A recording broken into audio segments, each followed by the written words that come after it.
which is why I'm so glad to have this group of panelists with me today. At Define American, we believe that representation is the what and narrative is the how. Let me repeat that. Representation is the what and narrative is the how. And who better to talk about the challenges of seeding more inclusive narratives than a group of seasoned writers and creators who all take on this in different ways in their work. So with that, I just want to get started. I know Noelle already introduced everybody, but I want to welcome back MacGyver showrunner Monica Macer, A Little Million Things writer Dr. Nikita Hamilton, and Superstore creator and executive producer Justin Spitzer. And we're also going to welcome Sarah to join us once more. Again, thank you so much for being here. I actually want to get started with Justin. As we mentioned, one of the storylines we studied in our research is Mateo's story from Superstore. And by the way, as an undocumented gay Filipino, thank you for that character. When you and the Superstore writers' room decided that Mateo would come out as undocumented, did you have conversations about the implications of having an openly undocumented character in a primetime comedy on a mainstream television network like NBC? Was it just a good story, or were you hoping to communicate more with this character and the storyline? I'm so sorry I'm the first person to get a question because the answer is so unfortunately cynical. It was a good story. It was, we didn't start out intending to do that. We were just looking for good stories for our characters at the time. This was the beginning of our second season. So we'd already established Mateo as an immigrant character, but in our minds, he wasn't undocumented. We weren't looking to tell important stories or inclusive stories, and I think we probably should have been, but in all honesty, at the time, that wasn't really what our mandate was, other than stories about blue-collar workers and a naturally diverse workplace. So we weren't being totally socially ignorant, but in that particular story, it was an episode about the Olympics. We had a character, Glenn, who was very sort of jingoistic. We wanted another character to take the other side of that. So we found Mateo, who was our only character at the time, who was an immigrant. And then we wanted them to sort of switch places. So we had Glenn become sort of hypersensitive. And we were like, well, what would make Mateo all of a sudden be rah-rah pro-America? And somehow we got to, wait, what if he found out he was undocumented and he had to kind of cover for that? And funny enough, at the time, we were like, does that happen? Do people just learn all of a sudden that they're undocumented later in life? So we started researching it, came across a New York Times article about you. And we're like, wow, this fits really well and really interesting. So that was sort of the origin. But, I do have to say that once we took that on, we wanted to get it right, not trying to teach audiences anything. We've never, we'll talk about this later, but we didn't want to be heavy-handed. We didn't want to be didactic, but we didn't want to spread false information either. We wanted to be true as possible to what the experiences were. So I think that was our responsibility a little bit. And yeah.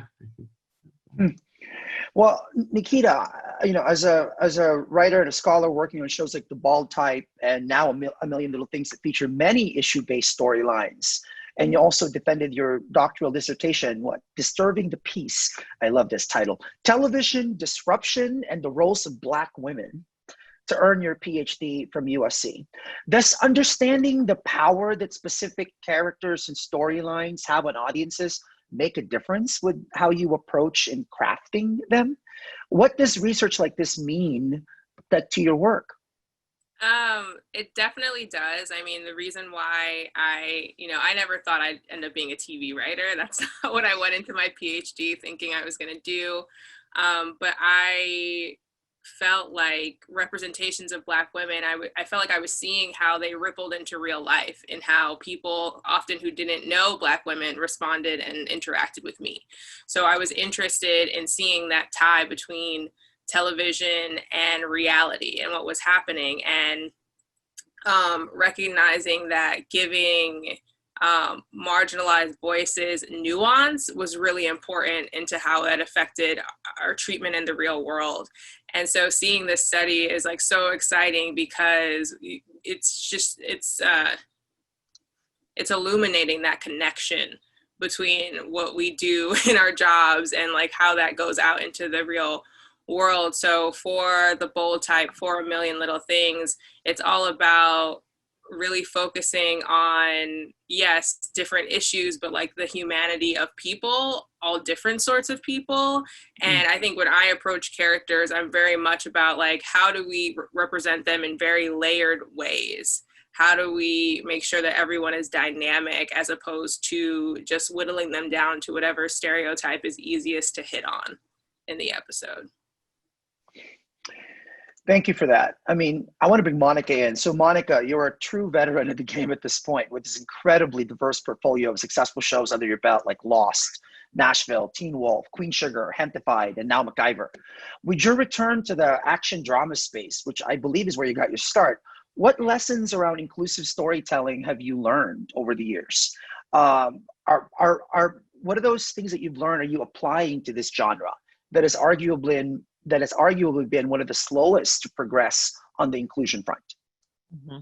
I would say it starts in the writer's room. It starts when you're breaking your story and the characters you choose to cast in those stories. And one really powerful example is I was a writer's assistant on 24 way back in the day.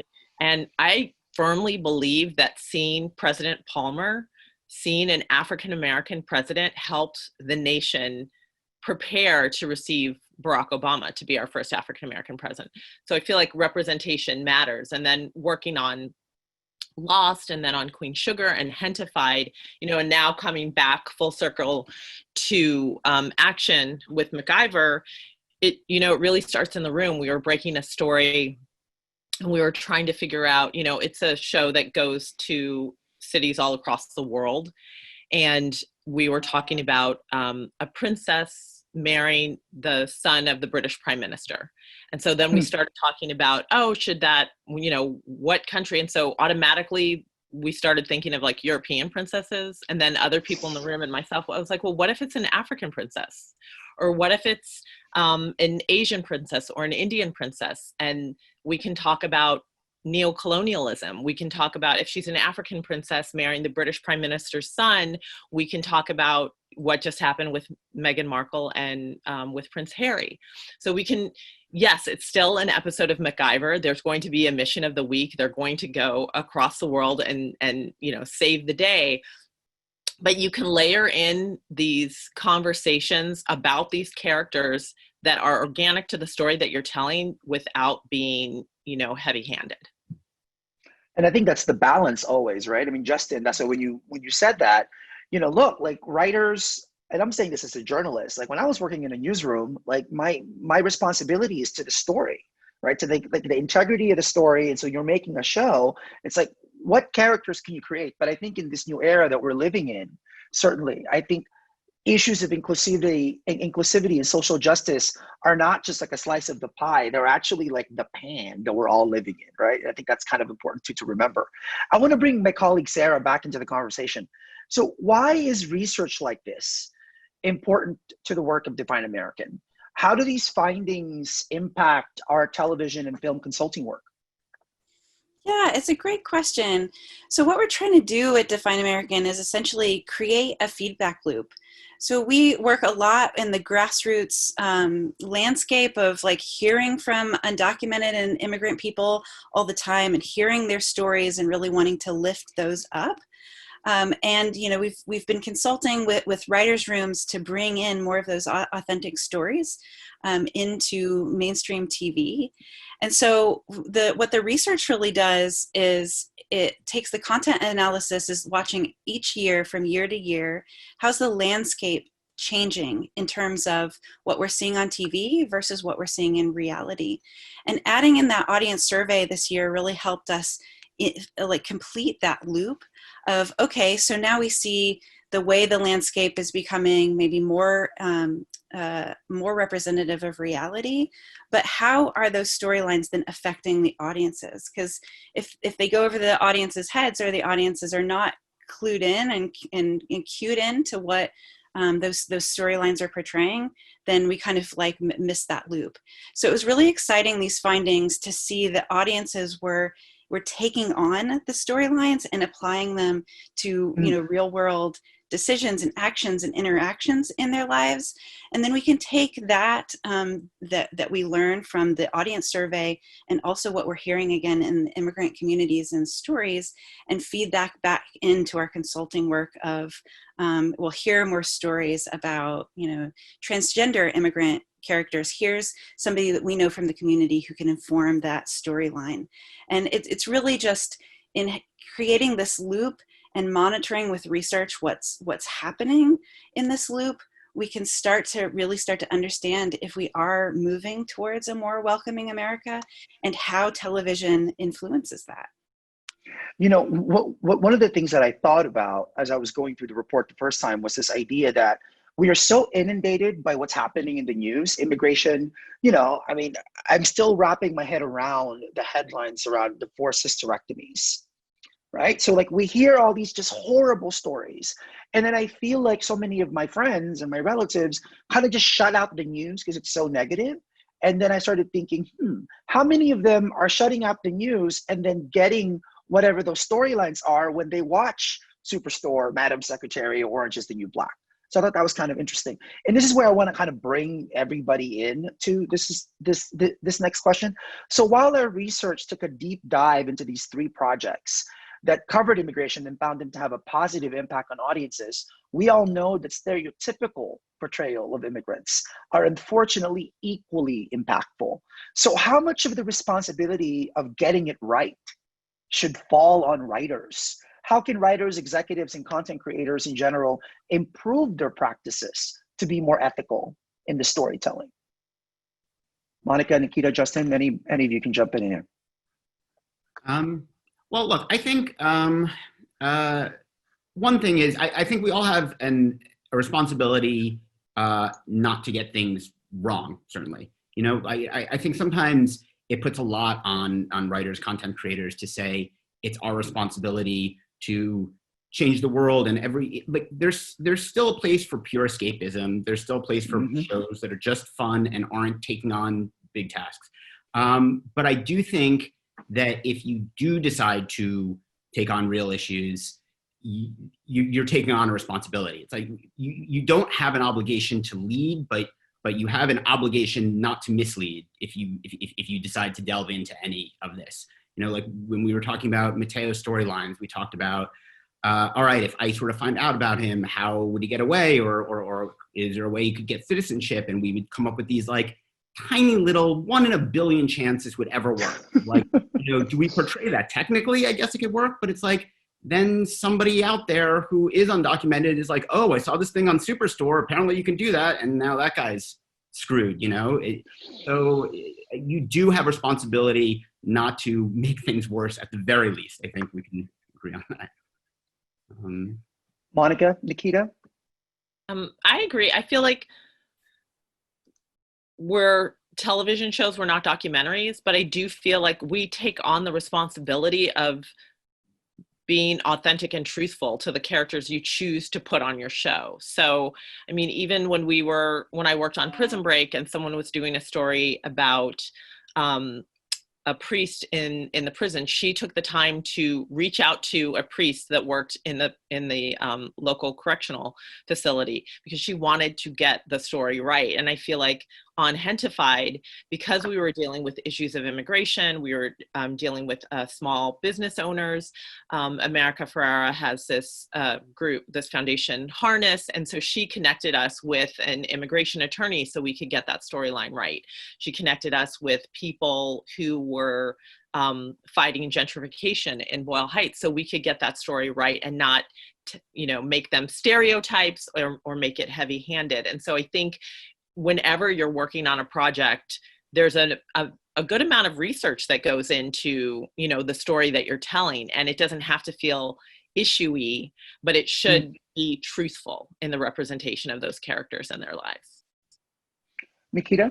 Yeah, and just to add on that, I think with the diversity that you can have within the writer's room can help to speak to certain things, and then reaching out and doing research, but also consulting, just like Monica was saying and Justin was saying. I I think those are the times where you say, okay, we have this character and we're trying to tell their authentic story, but we can make sure that we're as in line with like the realities and legalities of what that is, while also, trying to be authentic to the specific character that you built that is not necessarily a real person in real life. So there is a balance to, yes, telling like an entertaining story, but also recognizing that out in the world there are people who identify with that on a very personal level, and the responsibility that comes with that. I want to kind of, go ahead, Justin. I was going to say also in terms of stereotypical characters and casting and that, it can be thorny and it can be difficult. I think we don't want to perpetuate stereotypes. At the same time, you don't want to, if you have a character who's a taxi driver or something, you don't want some Indian actor who comes in, you don't want to be like, no, not that guy, because I don't want to say, I don't want to portray a stereotype and that cost someone a job. And, in a dream world, we would see that everybody could be everything, but I don't think we're living in that dream world right now. So I think right now we're just at the place where we have to just ask ourselves every step of the way, why are we making the decision we're making, and at least justify that to ourselves. I don't think, for all the talk of, media bias, most writers and content creators, at least the ones I've met, I don't think are racist, sexist, nationalists, what have you. But I think we probably all have subconscious bias and that we bring into it. And sometimes that's just because a lot of our knowledge of the world comes from all the films and TV we've watched, and they've had biases. So that's how we get our views of the world. So if we're just constantly questioning ourselves about, why are we doing this? Is this going to have an impact that we don't mean it to have? What does that mean? That feels like at least a good step forward for where we are. And actually, one of the things I wanted to ask you, Justin, because Sarah talked about this briefly in her presentation, is about how storylines that are too heavy-handed have the potential to alienate viewers, particularly the ones from more conservative or religious backgrounds. Superstore has been able to seamlessly address a lot of social justice issues, including Mateo's struggle with his immigration status, into the workplace comedy format, while still bringing in a really wide fan base. I was in Mississippi, by the way. Before the pandemic, one of the last things I did was an event in Mississippi where people were actually protesting me, which was interesting.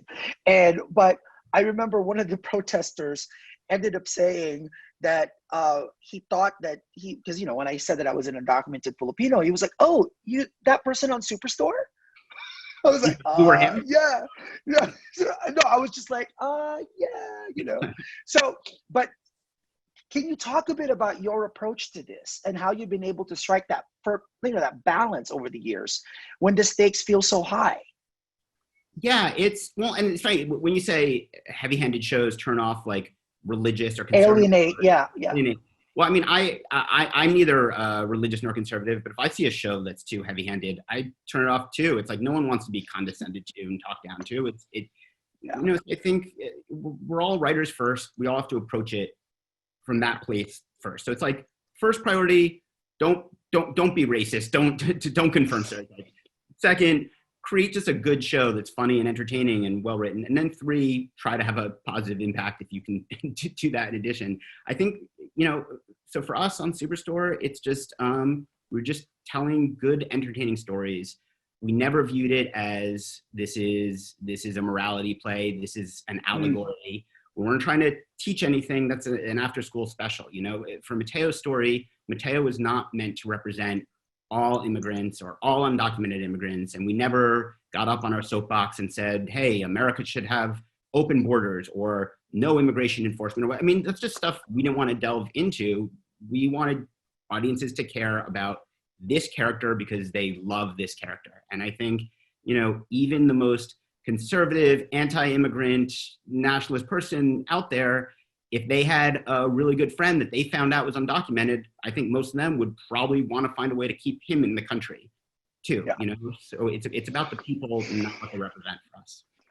Well, I want to bring Nikita into this. So you have had the experience of being in rooms where writers of marginalized experience have been empowered, and in other rooms where that hasn't been the case. So how do you think tools like this research and consulting with social justice organizations like Define American can empower more junior level writers from diverse backgrounds to advocate for themselves and the stories they want to tell? I think it gives us negotiating tools. Like we have a tool to say, this is proof of this thing that I've been talking about. That's not coming from me. Like it's coming from Define American and Norman Lear Center. Like this is, I think when you're able to actually point to a specific thing, and not necessarily that you should have to, that is a part of the problem, that you feel the need to have, stacks of books or studies or whatever to prove something that but I think it's really helpful to have those tools because they become negotiating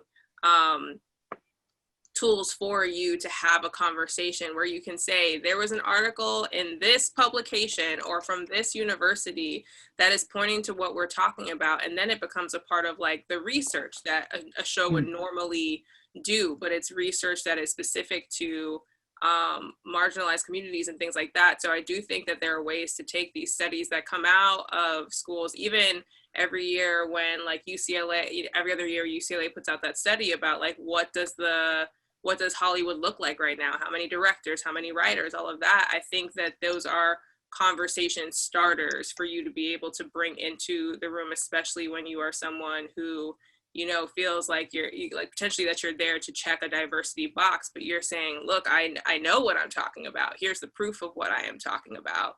Like we need to make sure that we aren't a part of the problem, that we're a part of the solution. And while we make good story.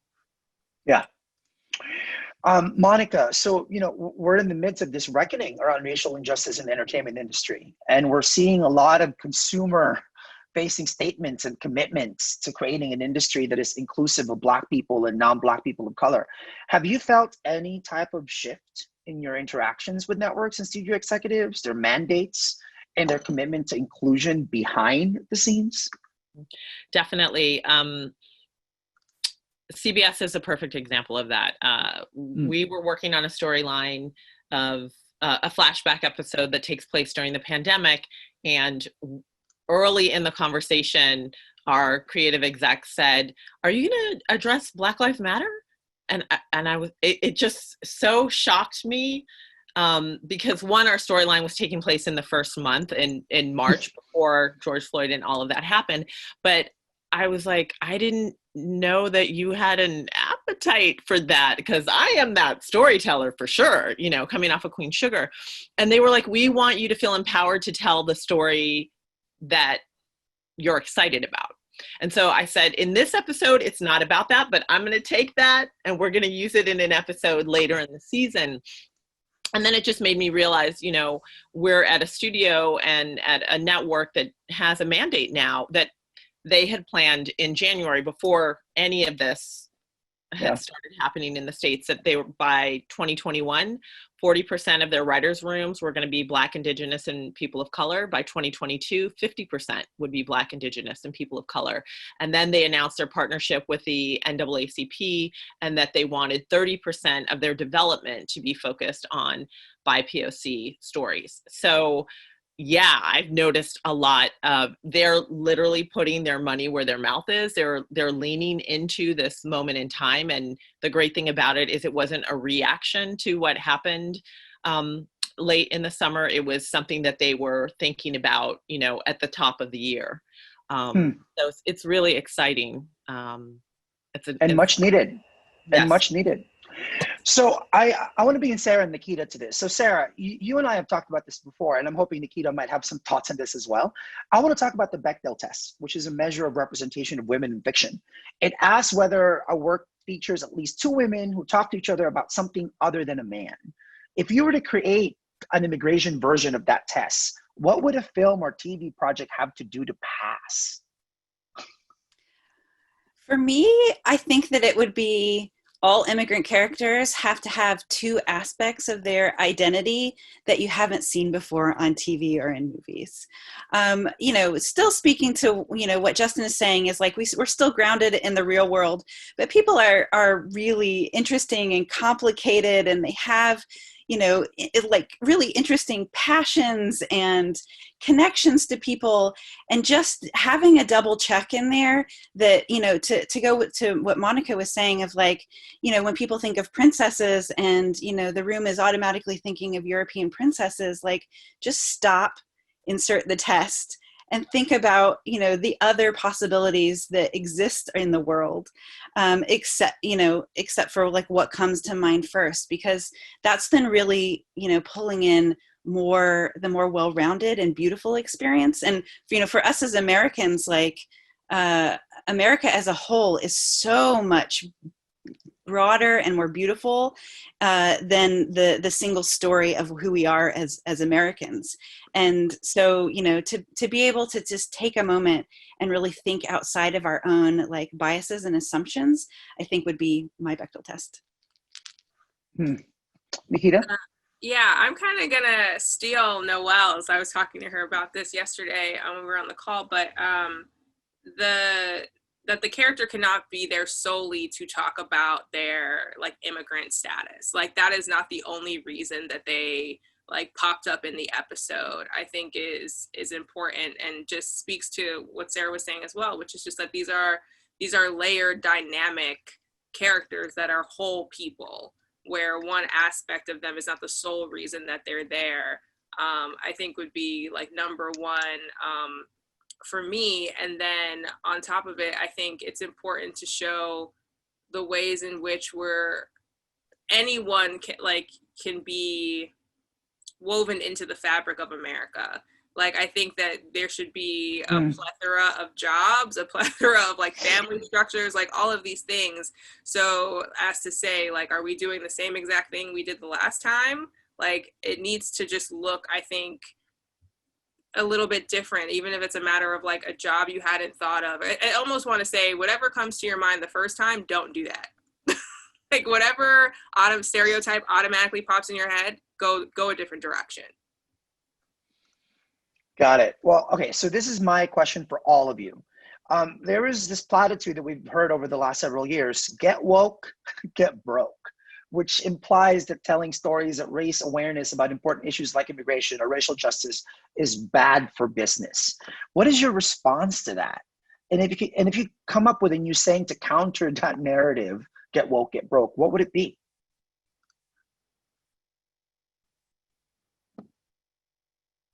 I like the catchphrase that you all have for this panel: change the narrative, change the world. Because if you change the world, people are going to tune in anyway, and it won't be about just, you know, making money or monetizing the storytelling. People are naturally going to be drawn into shows where they see themselves represented. Yeah. Justin, Nikita? Wait, am I on? I'm okay. Okay, I'm on mute. Yeah. Yeah. No. I mean, I was trying to think about this. I don't have a lot to. I mean, I don't think now that there's any evidence that that's true. Maybe it used to be, but like now that's certainly not the world. You know, if you were going to be really, really cynical about this, and I'm not saying the reason to be inclusive or anything is this, but you know, we're in a moment now where more inclusive stories puts you on the map more. There's stories written about you. You become more in the news. Superstore, we didn't set out for that, but you know, when we started telling stories that were a little more political and topical, stories were written about us, and there's so much programming out there that can sort of raise you up a little. So again, not a reason. We can all be responsible for some good people, but I certainly don't think it hurts to be woke or conscious or whatever you think. I'm not good at slogans, so I'm going to pass on that. Nikita?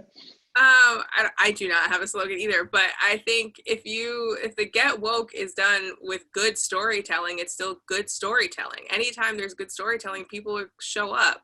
So I think it's more a matter like once upon a time, it might have sounded like a PSA or people just weren't trying, but we have good storytellers now weaving those storylines in. So before I jump into the audience Q&A, and we're getting quite a few of them, I want to bring Sarah back in. Is there other research you think is important for the entertainment industry to have? And what's the next research project for Define American?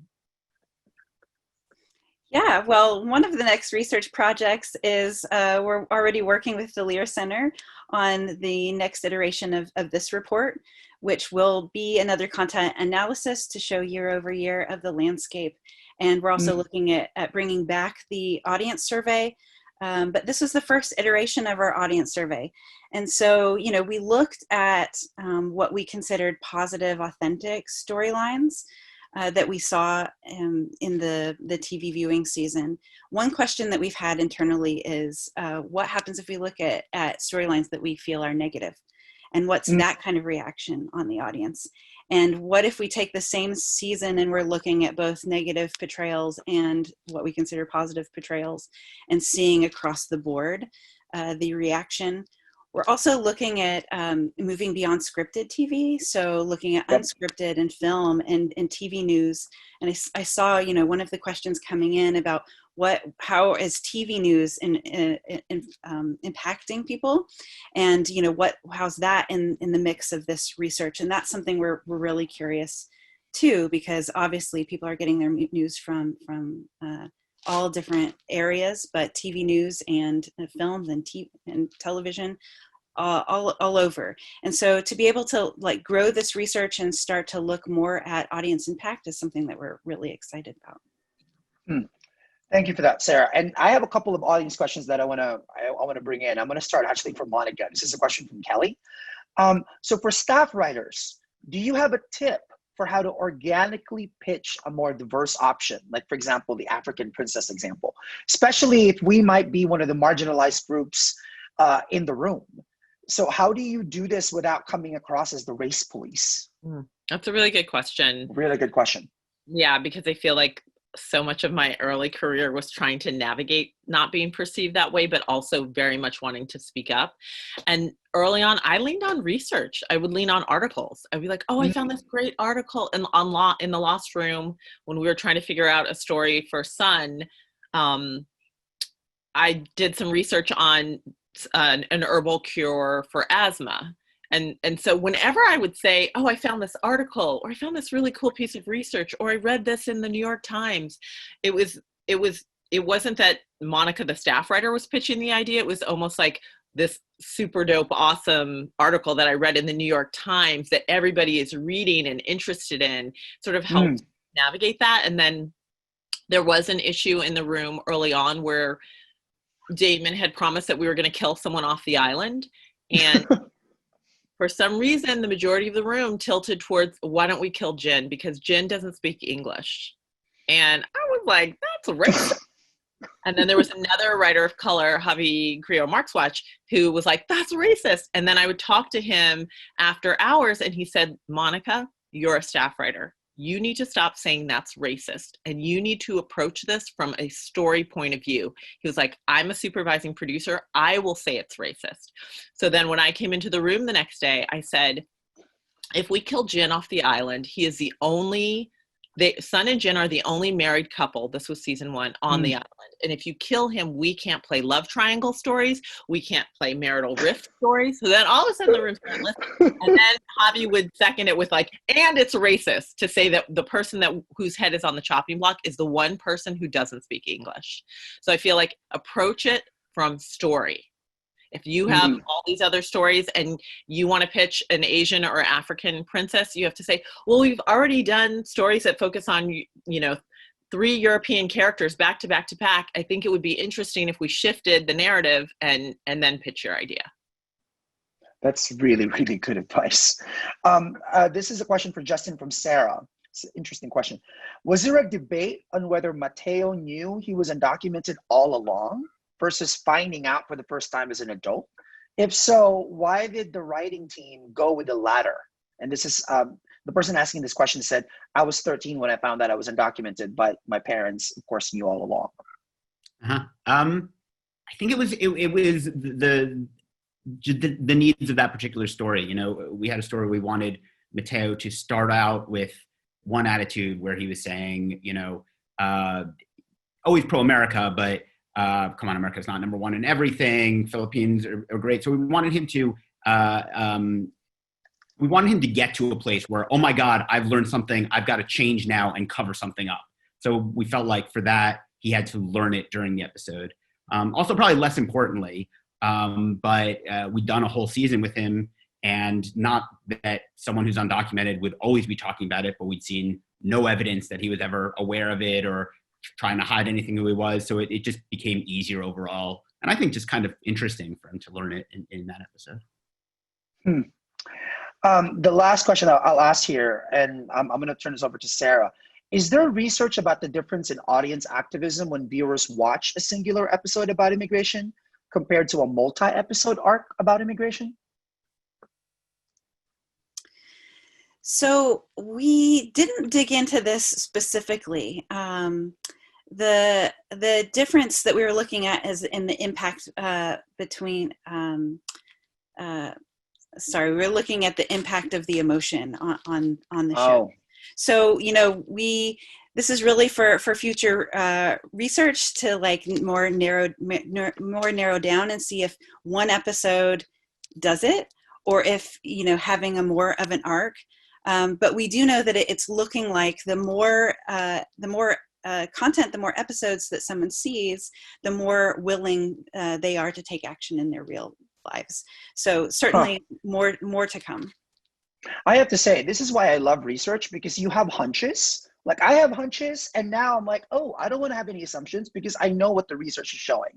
And this is where I really have to thank, you know, Sarah, who's a resident researcher at Define American, and someone like Nikita, who I love that, scholar and writer and everything else, right? Like I think it's just important that we bring kind of our full selves in this work.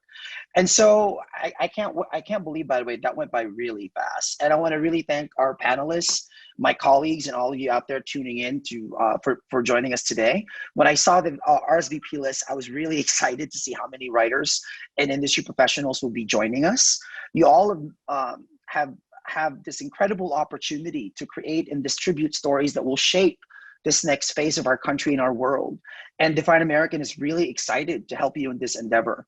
I have to say, when we started Define American 10 years ago, I didn't foresee that this is what we'll be doing. And thankfully, with Elizabeth's leadership as Chief Strategy Officer, this is what we've been able to do. So we encourage you to please visit defineamerican.com/change the narrative to learn more about the various ways we can support your projects.